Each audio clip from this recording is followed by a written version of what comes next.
দর্শক, ডেইলি সানের বিশেষ সাক্ষাৎকারে আপনাদের সবাইকে স্বাগত জানাচ্ছি। আমি জায়েদ হোসেন মিশু।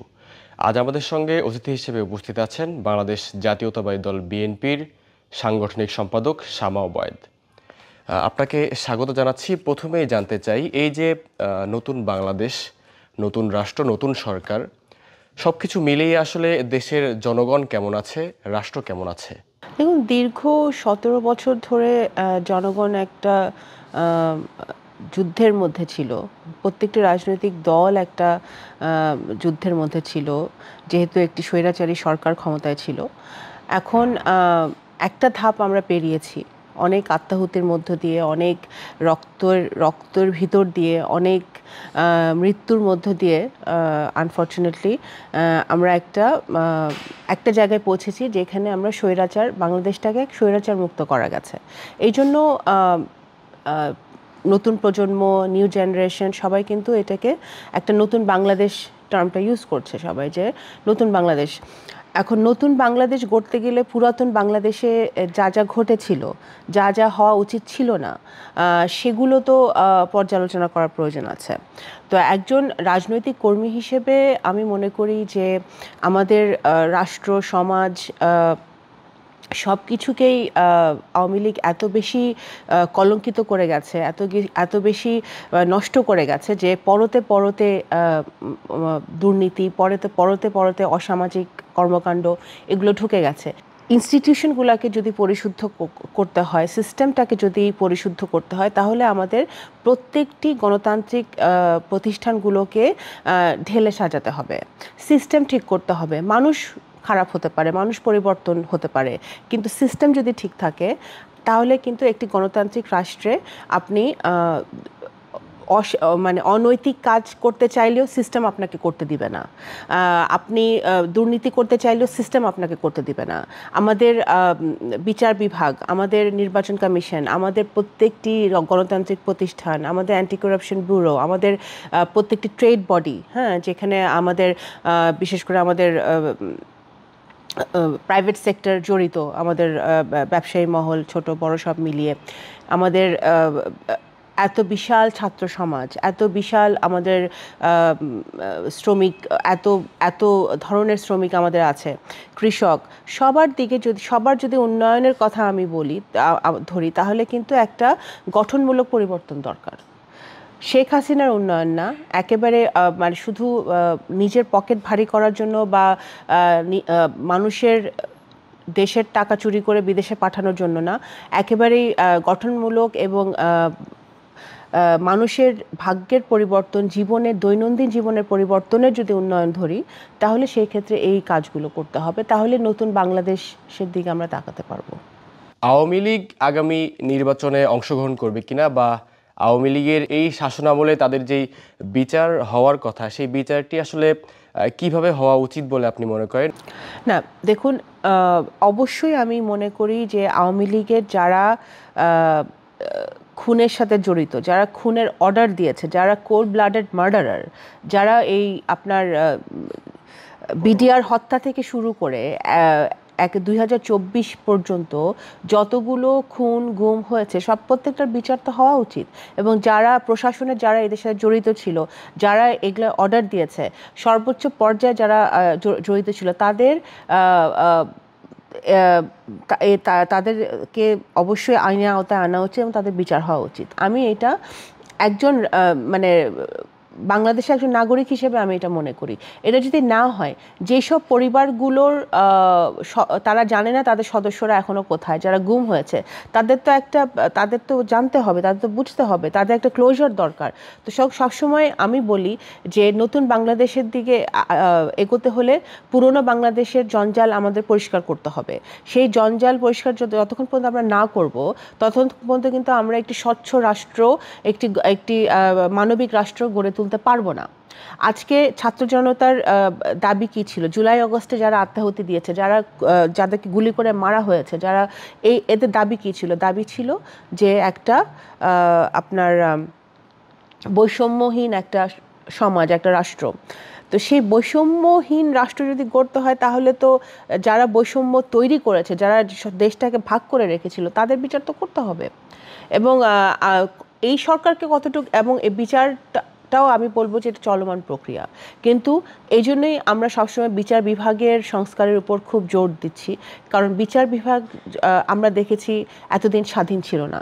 আপনার লোয়ার কোর্ট, আপার কোর্ট, সুপ্রিম কোর্ট কোনোভাবে সরকারের নিয়ন্ত্রণে ছিল। এখন আমরা চাই একটা স্বাধীন জুডিশিয়ারি, স্বাধীন বিচার বিভাগ, যেখানে রাষ্ট্রের প্রেসিডেন্ট থেকে শুরু করে, প্রধানমন্ত্রী থেকে শুরু করে একেবারে গ্রামের একটা রিক্সা চালকও সমান অধিকারে সমানভাবে তার মানে বিচার পাবে। সুতরাং সেই ধরনের বিচার বিভাগ যদি থাকে, তাহলে আমি মনে করি না যে খুব বেশি, কারণ এগুলো তো সবাই জানে গত 14-15 বছরে কারা খুন-গুমের সাথে জড়িত ছিল, কারা দুর্নীতি করেছে, কারা মানি লন্ডারিং করেছে, এগুলো তো দিবালোকের মতো পরিষ্কার। তো এগুলো স্বচ্ছ তদন্ত হওয়া দরকার। আপনারা দেখেছেন যে বিএনপি ইতিমধ্যে জাতিসংঘকে অফিসিয়াল চিঠি দিয়েছে, জাতিসংঘের একটা আমরা চাচ্ছি যে তারা এই তদন্তগুলোতে ইনভলভ থাকুক, এবং তদন্তগুলো যাতে ভবিষ্যতে আর কোনোদিন প্রশ্নবিদ্ধ হতে না পারে, একটি স্বচ্ছ তদন্তের মধ্য দিয়ে এই বিচারগুলো খুবই দ্রুততার সাথে শেষ করতে হবে। ভারতীয় মিডিয়ার এই যে মিথ্যাচার, এই বিষয়টি নিয়ে আসলে কি বলতে চান? ভারতীয় মিডিয়া, ভারতের সরকারকে, দিল্লিকে বুঝতে হবে যে তাদের মিডিয়াকে ব্যবহার করে বাংলাদেশে যে তারা যে অপপ্রচারগুলো চালানোর চেষ্টা করছে, বা আন্তর্জাতিকভাবে যে অপপ্রচারগুলো চালানোর চেষ্টা করছে, এগুলো ভারত বাংলাদেশের সম্পর্কের জন্য সুখকর হবে না। ওনাদের ফরেন সেক্রেটারি এসে ঘুরে গেছেন। আমি একটা স্টেটমেন্ট দেখলাম রিসেন্টলি যে উনি বলেছেন যে শেখ হাসিনা যেই কথাগুলো বলছে সেটা দায়িত্ব তারা নেবে না, বা তাদের এটা না, কিন্তু শেখ হাসিনা তাদের মাটিতে বসে কথাগুলো বলছে। তো এখন তাদের কে সেটা বুঝতে হবে যে অবশ্যই আমাদের ভারতের সাথে বাংলাদেশের অনেক মানে অনেক পুরনো সম্পর্ক, এবং সম্পর্কটা আমাদের রাখতে হবে, ভালো সম্পর্ক থাকতে হবে। আমাদের বহুত এখনও অনেক ইস্যু আছে বাংলাদেশ ভারতের মধ্যে যেগুলো এখনও সমাধান হয়নি। সেই কারণে তো আমাদের অবশ্যই আমাদের নেইবারের সাথে আমাদের সম্পর্ক থাকতে হবে, কিন্তু সম্পর্কটা তো হতে হবে সমতার ভিত্তিতে, আর সম্পর্কটা হতে হবে সম্মানের ভিত্তিতে। আমাদের সম্মান রক্ষা করে, আমাদের স্বার্থ রক্ষা করে, আমাদের নেইবারের সাথে আমাদের ভালো সম্পর্ক থাকবে, এটাই মানে বিএনপি বিশ্বাস করে, এবং এটাই বিএনপি ফরেন পলিসি। কিন্তু আমাদের মানে আমাদের স্বার্থ বিসর্জন দিয়ে আমাদের এই যে 15 বছর ধরে যে একটা পারসেপশন তৈরি হয়েছে বাংলাদেশের, বিশেষ করে নতুন সমাজের, ছাত্র সমাজের মধ্যে, আমাদের নতুন প্রজন্মের মধ্যে, যে ভারত এককভাবে আওয়ামী লীগকে সমর্থন দিয়ে গেছে, এবং সেই কারণে আওয়ামী লীগকে ক্ষমতায় রাখার তারা চেষ্টা করেছে। কিন্তু বাংলাদেশের জনগণ তো ভারতের কাছ থেকে এটা আশা করে না। ভারত একটা লার্জেস্ট ডেমোক্রেসি হিসেবে ভারতের দায়িত্বের মধ্যেই পড়ে যে তারা বাংলাদেশে গণতন্ত্রের কথা বলবে। যখন তারা একটি স্বৈরাচারী সরকারকে অন্ধের মতো সাপোর্ট দিয়ে যায়, এবং এটা একটা পারসেপশন তৈরি হয় বাংলাদেশের মানুষের মাঝে, তখন কিন্তু ভারত বাংলাদেশের সম্পর্কে মানে পিপল টু পিপল রিলেশন যেটাকে আমরা বলি, সেটারও অবনতি একটা সম্ভাবনা থাকে, যেটা আমরা চাই না, কখনোই চাই না। তো সুতরাং আমরা ওনাদের ভারতীয় মিডিয়াতে যেটা হচ্ছে সেটা অত্যন্ত মানে ন্যাক্কারজনক কাজ তারা করছে, এবং আমি মনে করি না যে বেশি দূর আগাতে পারবে তারা। কারণ যেসব ভারতীয় গণমাধ্যমে এই কথাগুলো বলছে, তারা যদি বাংলাদেশে এসে বাংলাদেশের মানে বিভিন্ন জায়গায় ঘুরে তারা যদি দেখে, তখন তারা কিন্তু মানে এই যে আমাদের মাইনরিটি নিয়ে তারা যে কথা বলছে, এখানে দাঙ্গা হচ্ছে, এটা হচ্ছে, এই মিথ্যাচারগুলো যে তারা করছে, এগুলো তারা যদি বাংলাদেশে এসে দেখে, তারাই বুঝতে পারবে যে এই ঘটনাগুলো মিথ্যা। তো সুতরাং এই অপপ্রচারটা আমি মনে করি না করে কোনো লাভ হবে, বরঞ্চ ক্ষতি হচ্ছে সম্পর্কের। সবকিছু মিলিয়ে আসলে বাংলাদেশ ভারত সম্পর্কের ভবিষ্যৎ কি, এবং এই সম্পর্কের বর্তমান যে অবস্থা, এটিতে কেন্দ্র করে আসলে বাংলাদেশের সাথে ভারতের যেই আমদানি রপ্তানির যে বিষয়টি, এখানে আসলে কোনো প্রভাব পড়বে কিনা আপনার কি মনে হয়? এখন আমাদের লোকজন যদি, আমি তো শুনেছি যে পশ্চিমবঙ্গেরই সমস্যা বেশি হচ্ছে বাংলাদেশিরা না যাওয়াতে, তাদের ব্যবসা বাণিজ্যের সমস্যা হচ্ছে। তো এখন ভারত থেকে অবশ্যই আমাদের কিন্তু ট্রেড ডেফিসিয়েন্সি আছে ভারতের সাথে এমনিতেই। আমরা ভারত আমাদের কাছ থেকে কম জিনিস নেই, আমরা তাদের কাছ থেকে, আমরা তো আর তারা তো আমাদেরকে জাস্ট দিচ্ছে না, বাংলাদেশ তাদের কাছ থেকে এটা কিনে নিয়ে আসতেছে, ঠিক আছে? এবং এমন তো না যে তারা এটা লোনে দিচ্ছে, তাও না, ক্যাশ দিয়ে বাংলাদেশ কিনে নিয়ে যাই ট্রেড আমরা আমদানি করি না কেন। তো এখন সেটা যদি সম্ভব না হয় তাহলে অন্য অপশন তো আছে। এই রিজনে তো ভারত শুধু একটা মাত্র দেশ না, আরও দেশ আছে যেখান থেকে প্রয়োজন মতো বাংলাদেশ তার পণ্য আমদানি করতে পারে। কিন্তু আমি আবারও বলতে চাই যে বাংলাদেশ ভারতের সম্পর্কটা আমরা মনে করি যে একটা ভালো জায়গায় থাকা উচিত। সেটার জন্য ভারতের সরকারের ফরেন পলিসি কি হবে বাংলাদেশের ব্যাপারে, এটা তাদের এখন হাই টাইম যে তারা এটা চিন্তা করে যে বাংলাদেশের ব্যাপারে তাদের ফরেন পলিসি কি হবে। তারা এতদিন যেই বৈদেশিক নীতি নিয়ে বাংলাদেশকে দেখেছে, যেই চোখ দিয়ে বাংলাদেশকে দেখেছে, এইভাবে যদি এইভাবে তো যদি তারা কন্টিনিউ করে, আজকে বাংলাদেশে 18-20 বছরের ছেলেমেয়েরা যদি অ্যান্টি ইন্ডিয়া সেন্টিমেন্ট নিয়ে থাকে, তাহলে আপনি চিন্তা করেন আগামী 10-20 বছরে অ্যান্টি ইন্ডিয়া সেন্টিমেন্ট কোথায় যাবে বাংলাদেশের। তো এটা তো আমার ভাবার কথা না, আমাদের ভাবার কথা, এটা ভারতের সরকারের ভাবার উচিত। সো আমি মনে করি যে অবশ্যই ভারত বাংলাদেশের সম্পর্ক মানে স্থিতিশীল হওয়া উচিত, ভালো হওয়া উচিত, কিন্তু এটা ভারত সরকারকে আগায় আসতে হবে। দিল্লিকে বুঝতে হবে যে তারা 17 বছর ধরে যেভাবে বাংলাদেশকে দেখেছে, এভাবে যদি কন্টিনিউ করে, তাহলে বাংলাদেশের সমাজ, বাংলাদেশের মানুষের মনোজগতে পরিবর্তন হয়ে গেছে। বাংলাদেশের কখনোই মেনে নেবে না। বাংলাদেশের মানুষ খুবই আত্মসম্মান এবং মর্যাদা সম্পন্ন মানুষ। আমরা 71 সালে মুক্তিযুদ্ধ করেছে এদেশের মানুষ অবশ্যই আমরা ভারতকে বন্ধু হিসেবে দেখতে চাই, কিন্তু প্রকৃত বন্ধু হিসেবে দেখতে চাই, সবার বন্ধু হিসেবে দেখতে চাই, শুধু একজনের বন্ধু হিসেবে দেখতে চাই না। বৈষম্য বিরোধী ছাত্র আন্দোলনে আমরা দেখেছি যে বিএনপির অনেক সিনিয়র নেতা তারা আসলে নানাভাবে এই আন্দোলনের পাশে ছিলেন। শিক্ষার্থীদের অনেক নেতা তাদের গাড়ি পর্যন্ত দিয়ে দিয়েছেন এবং অনেকেই খাবার দিয়েছেন, পানি দিয়েছেন, অনেকেই নানাভাবে সাহায্য করেছেন। আপনি আসলে কিভাবে এই আন্দোলনে ভূমিকা রেখেছিলেন, বা আপনি আসলে কিভাবে এই আন্দোলনে শিক্ষার্থীদের পাশে দাঁড়িয়েছিলেন? আমাদের ফরিদপুর অঞ্চলেও কিন্তু অনেকে, আমাদের 4-5 জন মৃত্যুবরণ করেছে আগস্টে। তো আমি আমার পক্ষ থেকে আমাদের বিভিন্নভাবে তাদেরকে সহযোগিতা করার চেষ্টা করেছি। বৃহত্তর ফরিদপুরে যারা এই আন্দোলন, যারা ওখানে থেকে আন্দোলন করেছে এবং অনেকে ঢাকায় এসেছে। আমার এলাকারও বহু লোকজন, ছেলেমেয়েরা কিন্তু এখানে এই যে আপনার মহাখালী, উত্তরা, বিভিন্ন জায়গায়, মিরপুরে তারা কিন্তু অবস্থান ছিল তারা আহত হয়েছে, তাদের পাশে থাকার আমি চেষ্টা করেছি তখন এবং এখনও আমি চেষ্টা করে যাচ্ছি, কারণ এখনও কিন্তু অনেকে ইনজিওর্ড আছে। তো এইটা অবশ্যই আমাদের জায়গা থেকে, মানে এটা তো আমাদের একটা মানবিক দায়িত্বের মধ্যেই পড়ে, রাজনীতি না করলেও দায়িত্ব। কারণ যখন আমরা দেখি যে ছেলে মেয়েদের মানে গার্জিয়ানরাও রাস্তায় নেমে যায়, বাবা মারাও রাস্তায় নেমে যায়, তখন কিন্তু আমিও শুধু একজন রাজনৈতিক কর্মী না, একজন মা হিসেবেও আমি ফিল করি যে আমাদের ওদের ছেলে মেয়েদের পাশে দাঁড়ানো উচিত, আমাদের থাকা উচিত। তো সেটা তো আমরা করেছি, আমি এখনও কন্টিনিউ করছি। বিএনপি তো এমন একটি দল, যখন শহীদ রাষ্ট্রপতি জিয়াউর রহমান বিএনপি সৃষ্টি করেছিলেন, উনি কিন্তু দল মতের ঊর্ধ্বে উঠে সকলকে নিয়ে দেশ গড়ার একটা চিন্তা নিয়ে মাথায় নিয়ে দলটাকে তৈরি করেছিলেন। এবং এই দলে কিন্তু সকল মতাদর্শের নেতাকর্মীরা কিন্তু এই দল করে। আপনার এখানে বাম আছে, বিএনপিতে ডান আছে, বিএনপিতে মধ্যপন্থী আছে, বিভিন্ন ধরনের লোকজন আছে এখানে।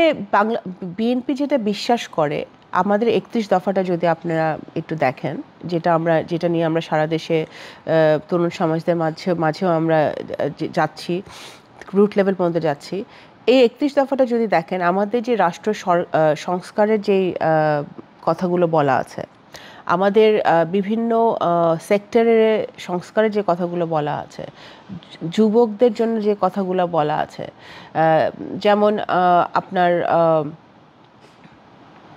আমাদের এই মানে শেখ হাসিনার পরিণতিটা কেন হয়েছে, ক্ষমতার মানে অতিরিক্ত অপব্যবহার, তাই না?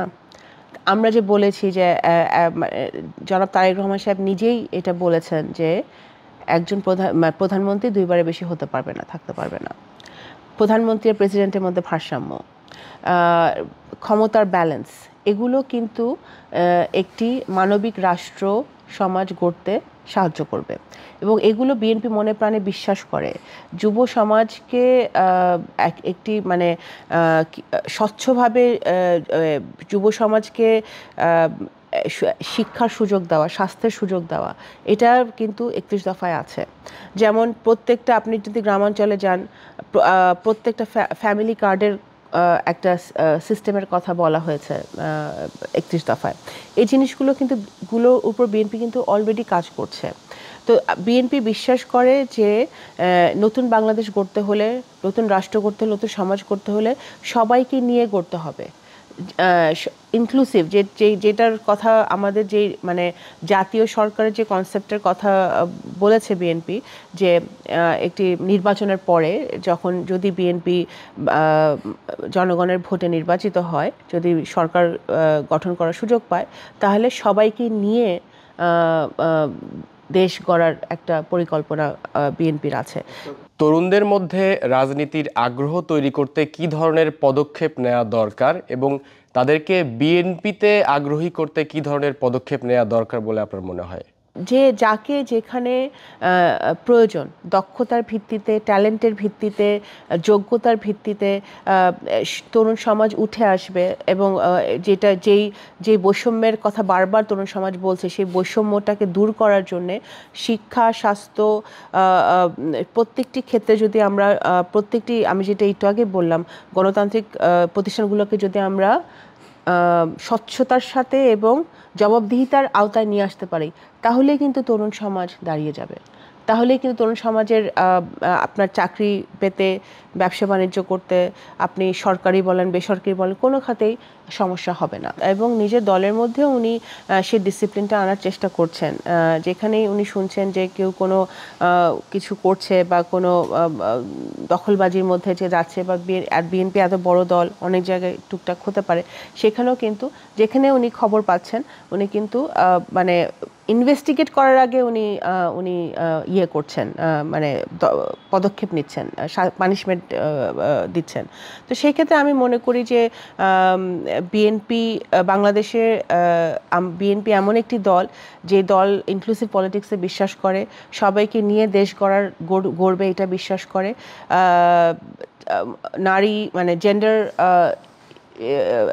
ব্যালেন্সে বিশ্বাস করে না। আমি তো বিশেষ করে মনেই করি যে আমাদের একটা কমিটিও করা হয়েছে বিএনপিতে, যে নারী আরও কত নারীদেরকে আমরা বিভিন্ন জায়গায় সুযোগ দিতে পারি, তাদের যোগ্যতার ভিত্তিতে আরও নারীরা এগিয়ে আসবে, সব শ্রেণী পেশার মানুষকে নিয়ে দেশ গড়বে, সেরকম একটা বিশ্বাস থেকে কিন্তু এবং বিলিফ থেকে কিন্তু কাজ, মানে এখন আমাদের জনাব তারেক রহমান সাহেব কিন্তু সেই বিলিফ থেকে কাজগুলো করছে।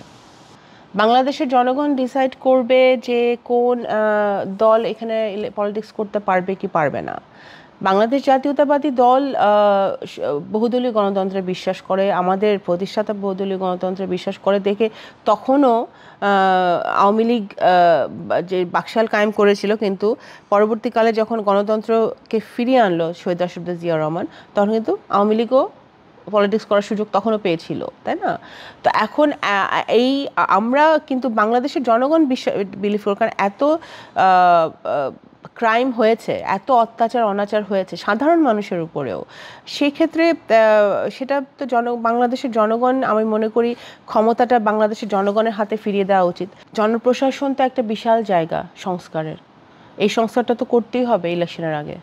এবং এই সংস্কার যদি না, এই যেসব এখনও মানে 15 বছরের সিস্টেমটা তো এই প্রত্যেক যারা ছিল 15 বছর প্রশাসনের বিভিন্ন জায়গায়, তারা কিন্তু ওই এমন সিস্টেম তৈরি করেছিল আওয়ামী লীগ সরকার, যে প্রত্যেকে করাপ্ট হয়ে গিয়েছিল। ভোট চুরি থেকে শুরু করে সব ধরনের চুরি তার মধ্যে তারা ইনভলভ হয়ে গিয়েছিল। সেক্ষেত্রে এইদেরকে যদি আপনি বা একটা প্রথম কথা আইনের আওতায় ওদেরকে আনতে হবে এবং এই জনপ্রশাসন সংস্কারও করতে হবে। না হলে আপনি মানুষ মানে আমরা চাই দলমত নির্বিশেষে সবাই সঠিক বিচারটা পাক। যে বাংলাদেশের যতগুলো থানা আছে সব থানায় একটা নিউট্রাল ভাবে যেন সবাই মানে দলমত নির্বিশেষে থানায় গেলে যেন বিচারটা পায়, পুলিশকে যেন ভয় না পায়, এই ধরনের একটা পরিবেশ যদি তৈরি করতে হয় তাহলে তো অবশ্যই জনপ্রশাসনের সংস্কার করতে হবে, সচিবালয় সংস্কার করতে হবে। যেসব সচিবরা দুর্নীতির সাথে যুক্ত ছিল, যেসব সচিবরা এই হাজার হাজার কোটি টাকার আপনার এই যে মেগা প্রজেক্টের সাথে দুর্নীতির সাথে জড়িত, এদেরকে তো আইনের আওতায় আনা উচিত এবং সচিবালয় সংস্কার করতে হবে, না হলে তো কোনোটাই ঠিক হবে না। বিএনপি তো খুব পরিষ্কার। প্রথম কথা, গত 15 বছরে যারা আপনার মানে অনুযায়ী আপনার মেধা অনুযায়ী যারা আসতো বা যার ইয়েতে আসতো, ক্যালিবার অনুযায়ী আসতো, তারা তো অনেকে আসতে পারেন না, তাদেরকে আসতে দেয় নাই। এখন যেটা স্বাভাবিকভাবে যেটা সিস্টেমে আছে ওভাবেই হবে। বিএনপি তো কোনো স্পেশাল কোনো প্রিভিলেজ কাউকে দেওয়ার মানে এটার কোনো পরিকল্পনা নাই। আমাদের পরিকল্পনা হচ্ছে যে যারা দক্ষ, যারা যারা যেই সেক্টরে যেই মন্ত্রণালয়ে যাদের থাকার প্রয়োজন তারাই থাকবে। আমাদের তো দেশ চালাতে হলে মানে আমাদের দক্ষ লোকজনের দরকার, তো তাদেরকে নিয়ে দেশটা পরিচালনা করা হবে। দেখা যায় যে প্রায় প্রায় আমাদেরকে দেখতে পাই যে শাহবাগ বন্ধ, প্রেস ক্লাবের সামনে আন্দোলন, মহাখালীতে আন্দোলন, তারপরে আবার যুক্ত হলো যে ভারত নিয়ে বাংলাদেশের একটি সম্পর্ক নিয়ে টানপড়, সবকিছু মিলিয়ে এই যে একটা টালমাটাল অবস্থা দেশের, এটি নিয়ে আসলে আপনাদের অপরিচিত। এতদিন তো মানুষ কথা বলতে পারে নাই, তো এখন কিছু হলে মানুষ রাস্তায় নামছে, সেটা একটা ভালো দিকও আছে। মানুষ কথা বলতে পারছে, দাওয়াগুলা তুলে ধরতে পারছে, কেউ তাদেরকে পেটাচ্ছে না, কেউ তাদেরকে লাঠি পেটা করছে না, গুলি করছে না, তো আপনার গুম করে নিয়ে যাচ্ছে না। তো সুতরাং ওই দিক থেকে আমি বলবো যে হ্যাঁ, একটা স্বাধীনতার মানুষ যেহেতু এতদিন শ্বাসরুদ্ধকর অবস্থায় ছিল, একটা স্বাধীন দেশে মানুষ কথা বলতে পারে, দাবি দেওয়া নিয়ে বলতে পারে। কিন্তু এখন যেহেতু আমি যেটাকে যেভাবে দেখি বা আমার দল যেভাবে দেখে, যেহেতু এটা একটা ইন্টারিম গভর্নমেন্ট, বাই ডেফিনেশন এটা একটা অন্তর্বর্তীকালীন টেম্পোরারি সরকার।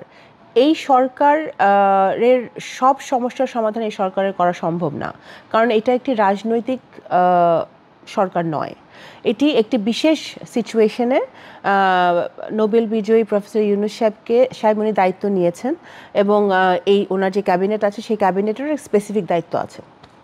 এখন ওনাদের পক্ষে শিক্ষক, ছাত্র, কৃষক, শ্রমিক, ব্যবসায়ী সব মহলের আপনার প্রবলেম সলভ করা তাদের পক্ষে সম্ভব না। রাজনৈতিক দলগুলো মনে করে বা জনগণও চায়, এই জন্য আমরা বারবার রোড ম্যাপের কথা বলছে মানুষ, যে একটা রোড ম্যাপ ওনাদের দিতে হবে, যে ঠিক আছে তাদের এতদিন লাগবে সংস্কার মানে প্রয়োজনীয় সংস্কারগুলো করতে, যে সংস্কারগুলো করে তারা দেশে একটি সুষ্ঠু ভোটের আয়োজন করতে পারে। সেই রোড ম্যাপটা যতদিন পর্যন্ত তারা না দিবে বা দিতে পারবে, তখনই কিন্তু একটা ধোঁয়াশা সৃষ্টি হবে, তখনই কিন্তু একটা বিভিন্ন মহলে একটা মানে এই যে বিভিন্ন ধরনের গুঞ্জনের সৃষ্টি হচ্ছে। তো সুতরাং ওনাদের এখন প্রয়োজন একটা রোড ম্যাপ দেওয়ার, এবং রাজনৈতিক দলগুলো, ভোটাররা সবাই কিন্তু তাকিয়ে আছে যে দেশে একটি গণতান্ত্রিকভাবে নির্বাচিত সরকার থাকতে হবে, যে আপনার আন্তর্জাতিক সমস্যা আছে, আমাদের রোহিঙ্গা সমস্যা আছে, আবার বিভিন্ন ধরনের সমস্যা আছে। আপনি একটু আগে বললেন আমাদের রিজনাল যে প্রবলেমগুলো, আমাদের নেইবারের সাথে আমাদের যে সমস্যা, এত সমস্যা তো একটি ইন্টারিম গভর্নমেন্টের পক্ষে সমাধান করা সম্ভব না। ইনভেস্টররা আমাদের সাথে এসে কথা বলে, বিভিন্ন দেশ যারা আমাদের দাতা গোষ্ঠী আছে, বিভিন্ন দেশের সাথে যারা আমাদের বাংলাদেশের ট্রেড আছে, তারাও কিন্তু এখন সবাই অপেক্ষা করছে যে কখন একটি গণতান্ত্রিক সরকার আসবে, রাজনৈতিকভাবে একটা রাজনৈতিক সরকার আসবে, যে সরকারের সাথে তারা ভবিষ্যতে বাংলাদেশের সাথে তাদের সম্পর্ক, তাদের ট্রেড নিয়ে আলোচনা এবং এগুলো বা আগের যা ছিল সেগুলো কন্টিনিউ করতে পারবে।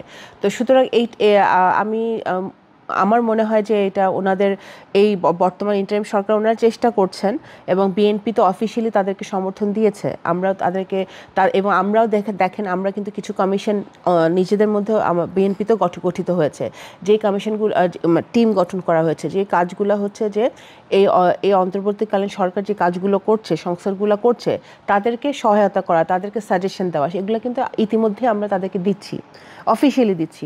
তো সুতরাং আমরা মনে করি একটি রেসপন্সিবল রাজনৈতিক দল হিসেবে বিএনপি এই কাজগুলো করে যাচ্ছে।